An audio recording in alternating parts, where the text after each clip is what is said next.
Winnowing celebrations అంటే cup ఉంటేనేనా? ఇక్కడ cup కాదు ముఖ్యం బిగిలు, కప్పు ముఖ్యం కాదు బిగిలు, క్యారెక్టర్ క్యారెక్టర్ ముఖ్యము. వాళ్ళు ఎంత ఎంతకు దిగజారి ఆ పాకిస్తాన్ వాళ్ళ బుద్ధి కుక్కతో ఒక వంకర అంటారు కదా, ఎన్నిసార్లు సాగు దెబ్బ కొట్టినా ఎన్నిసార్లు వాళ్ళపైన గెలిచినా కానీ అస్సలు మారరు. అక్కడ యుద్ధ రంగంలోనూ అంతే, ఇక్కడ క్రీడా రంగంలోనూ అంతే, వాళ్ళ బుద్ధి ఎప్పటికీ మారదు. అసలు ఎంతకు దిగజారి వాళ్ళ బిహేవియర్ ఎంత ఇది చేశారంటే, మన వాళ్ళు లైక్ వెయిట్ చేసి విన్నింగ్తో సమాధానం ఇచ్చారు చూడండి.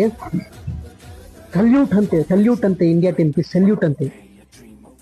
సూపర్ అండి.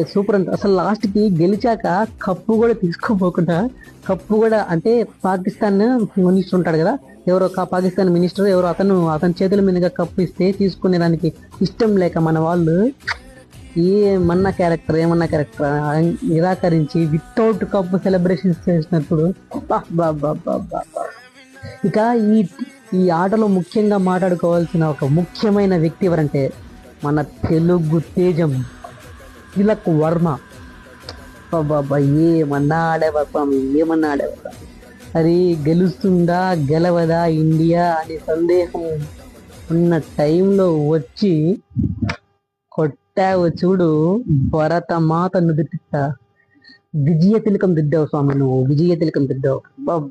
ఒక తెలుగోడిగా గర్వంగా చెప్పుకుంటున్నా, తిలక్ వర్మ మా వాడు. తెలుగు కాదు, తమిళ్ కాదు, కన్నడ కాదు, ఇండియన్. మేరా భారత్ మహాన్ హై. ఏమన్నాడారా. సూపర్ అండి. 2025 ఏషియా కప్ మనది.